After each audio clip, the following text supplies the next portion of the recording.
Just a quick little Chat Sports sub rankings update for you, Broncos country. We are this close to hitting that next tier of subs here at the company. So if you love what we're doing and you love free Denver Broncos content, make sure you hit that subscribe button today and help us catch up to the big boys.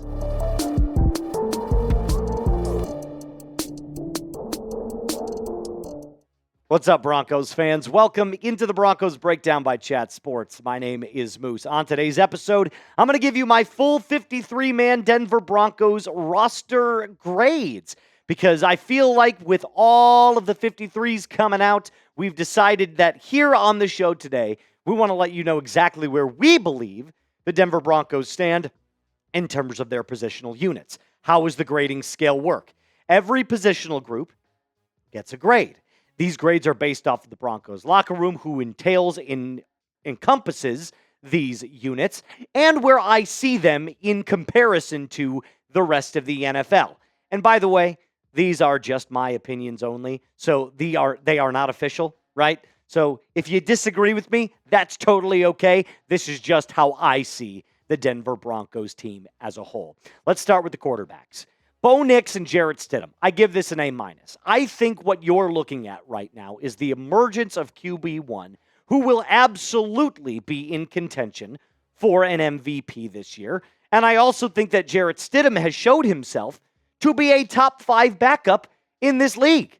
So if I'm looking at this quarterback room, which only comprises of the two, I'm looking at a top 12 starter in Bo Nix as of right now, and a top 5 backup in Jarrett Stidham. And that sounds like an A- in my book. If Bo was top 10, then I would give this an A. But right now, I think at this point before the season starts, it's very fair to say that Bo Nix is probably top 12, 11 or 12 at this point, in my opinion. But with what Stidham showed us this preseason, it's clear that he's a top 5 backup in the league. Let's go to the running backs. This one's going to be a little bit more cloudy, a little bit more nebulous, in my opinion. I gave the running backs a B-. Now, I'm sure you're looking at that right now and going, that feels really low. Well, you consider what the Broncos were at last year with their run game. B- is actually a pretty good spot to be in. Obviously, this room is highlighted by recently acquired free agent J.K. Dobbins. And when I say recently, I mean at the beginning of the summer. But J.K. Dobbins, when healthy, is a force to be reckoned with. However, there's a lot of unpredictability right now with the Denver Broncos running back room. And when I say unpredictability, we don't know how J.K. Dobbins is going to fare or how many games he's going to play. We'd like to think 17, but he has not completed a single full season yet as an NFL running back. And R.J. Harvey, as much as I love what he showed us in the preseason and his talent on tape, has also not been in a regular season game yet in the NFL. So there's a lot of unpredictability right now, something that I can't pinpoint, which means I can't go too high. So at this point, I see this as a B-. But obviously, that could easily change if we see the emergence of one of these two players. Either way, let me know what you think right now. Grade the Broncos running backs for me. I feel like a B- or a B is a very fair place to have it. Considering last year with Javonte Williams leading the pack, I thought that was probably like a C-. It wasn't nearly as good. So a B- is a clear upgrade, at least according to Moose. Let's move on. Let's talk about the wide receivers. Now, the wide receivers I have is a solid B. I feel like Courtland Sutton absolutely is the mold and kind of like the standard that you're trying to set for these younger Broncos wide receivers. But make no mistake, they are young. Marvin Mims and Troy Franklin, rookie Pat Bryant, they don't have a ton of snaps to their name. These are not 5 or 6 year veteran wide receivers. There is a lot of talent here. Don't get me wrong. I'm not sitting here saying that there's no talent in this room, but it's a lot of unprovenness in this wide receiver room. But there is talent. And I think what you're going to see, excuse me, my computer is getting all all out of whack here. I think with the unprovenness of this wide receiver room, there is just no room to give them an A yet. But with Troy Franklin and with Pat Bryant, I absolutely believe that this could be a much higher grade come the end of the season. Let's go with the tight ends. And I had to give the tight ends a C+. I know what you're probably thinking. What? A C plus? Moose, calm down. The tight end room was the absolute worst for the Broncos out of their entire team last year in 2024. It was the weakest offensive unit, and it still is the weakest offensive unit. With that being said, it has gotten significantly better. Last year, I probably would have given this a D+. A C+ feels right to me. Why? Because you brought in Evan Ingram. And remember, Evan Ingram is not a top 5 tight end. But what he does do is raise the floor of what you had last year. And if you need a little bit of extra,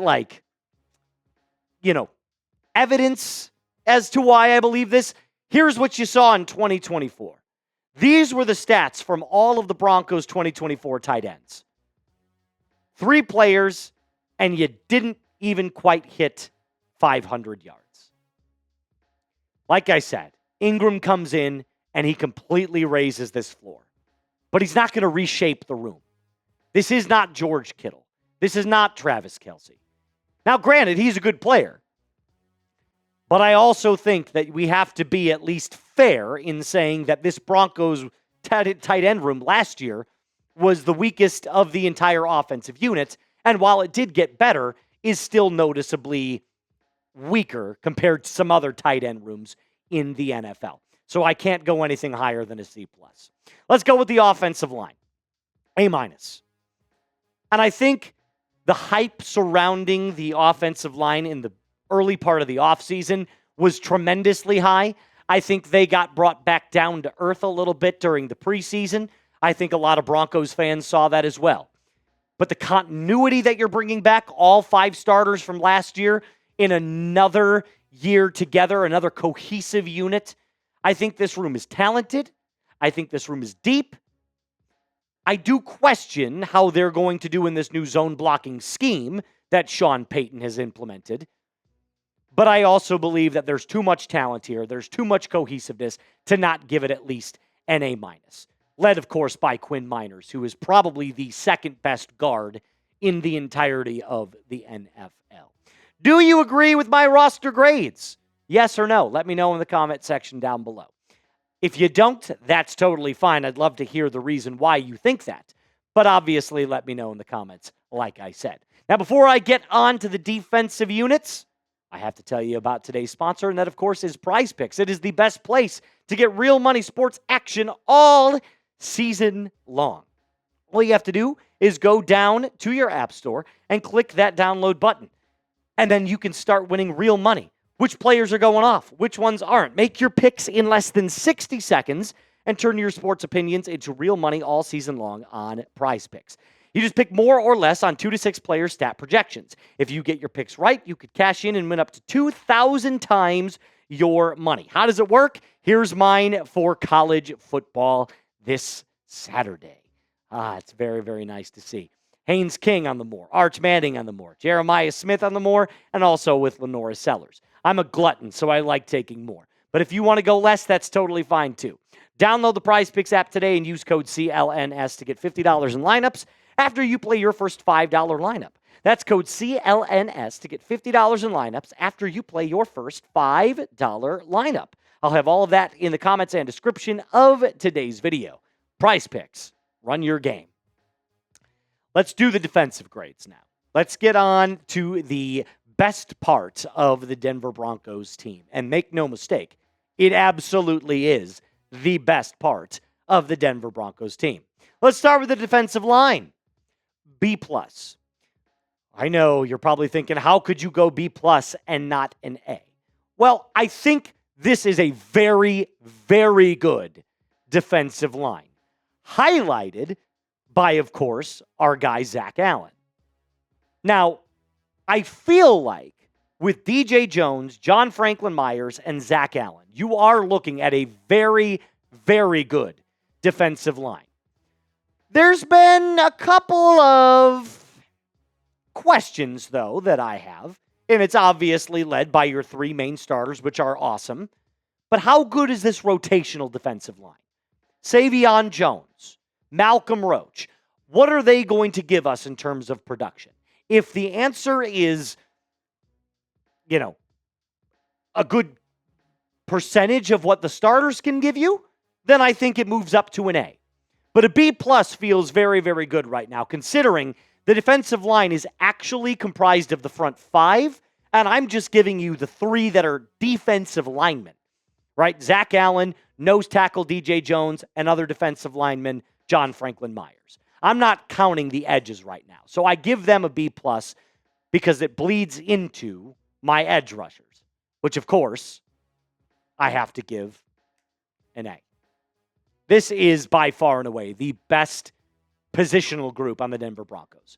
And I don't think it's that close. Between Nick Bonitto and Jonathan Cooper, who, by the way, were touted as the best edge rusher duo by ESPN in the entire NFL, I absolutely feel like this is the group, the premier group of edges in the NFL. Top to bottom, it does not get better than this. Bonitto had 13.5 sacks. Cooper had 10.5 sacks. Jonah Ellis is well on his way to 10-plus sacks. And, of course, Dondre Tillman, who had 5, and Q Robinson, who I believe at some point in his career could end up being somewhere between a 6 and 9 guy as well. This is the best edge room from top to bottom in the NFL. You got 3 studs. Cooper, Bonitto, and, of course, now Jonah Ellis, who is clearly rising in the ranks of this Denver Broncos edge room. So A for the edges. Linebackers, B+. I wanted to give this room an A based off of talent. I did. However, I will say this. The major concern right now is if the 2 that you are starting, which being Alex Singleton and Dre Greenlaw, go down, you have Justin Strnad and Karen A. Reed. So I give this a B+ out of talent, but the injury history is concerning. Now, I know Alex Singleton's ACL injury was a slight tear. Against the Tampa Bay Buccaneers, he actually walked off the field. Nobody actually knew until after the game that he had an ACL tear. The obvious question is, though, the health. Because both of these players have missed significant time over the last couple of seasons. If they remain healthy, it is an unbelievably talented room. A talent. B+ for the injury concerns. So, I'll ask you this question because I feel like it's a pretty fair assessment, a pretty fair question. What is your favorite Denver Broncos defensive unit? Let me know in the comment section down below. If I had to answer this question, I would say it's the edges. I feel like that's a chalk take, but obviously let me know. Let's move on to the cornerbacks. Cornerbacks, I give an A-. I wanted to also give this an A. However, there is one reason why I didn't give it an A, and I'll tell you here in just a second. But this, of course, is led by the reigning Defensive Player of the Year in Pat Surtain, who is easily the best cornerback in the NFL. Riley Moss, very good starter. Same with Jaquan McMillan, another player that showed last year that he is good enough to have a starting role. The reason I didn't go with an A is because Jahdae Barron has not played a single game yet. Now, he's an A talent from what I've seen on the tape, from what I have broken down on this channel. I think Jahdae Barron's versatility combined with his aggressiveness and his overall ability to play the position is an A. But until you get to see actual game reps, I don't think you can give it an A. So I had to go an A-. I do think it's a no-fly zone 2.0. But an A- right now because that lack of experience from Jahdae, which would ultimately just tip your favor in the scales of giving it an A- to an A. And then, of course, the safeties. This was going to be actually a little bit lower. I was going to make this slightly lower. But then Talanoa Hufanga entered the picture. And another player that has had a couple of injuries. However, with his complement of Brandon Jones and those being 2 different players stylistically, I think you are really, really shaping up to have an unbelievable safety room. PJ Locke, if he's your 3rd or 4th, is a really good rotational piece. Same with Devin Key and J.L. Skinner. And J.L. Skinner, believe it or not, can actually jump up. And I was talking to a couple of Broncos fans. Boss Man Jay's been on this for quite some time. He said himself, J.L. Skinner can be a almost like hybrid linebacker with how hard he hits. But Talanoa Hufanga is easily the juice that has been added to this safety room. I think it's going to be so much fun to watch. Brandon Jones is your coverage safety. Talanoa Hufanga is your hard hitter. So with those two together, it's going to make some sweet music, my friend. And that's why I went from probably like a B to an A-. I really think his extra ability to get it done in that aggressive style of play is going to be, it's going to move mountains for the Denver Broncos. That's going to do it for us. Do you agree with my defensive grades? I just realized I didn't give you my special teams. Special teams I would also give a B. I think it's harder to give special teams ones because it's only comprised of 3 players. Do you have a good punter? Do you have a good long snapper? Do you have a good kicker? All in all together, I think it's going to be a B. I think Will Lutz is a good kicker. Obviously, that's smart, savvy veteran. And then Jeremy Crawshaw is a big question mark right now from what we've seen in preseason. It's a little bit shaky, but I do believe that, at some point he will get things back on track. So I'm going to give that a B as well. That's going to do it for us on today's episode. I hope you liked my grades. If you didn't, let me know in the comment section down below. As always, Broncos country, mile high salute. Be cool.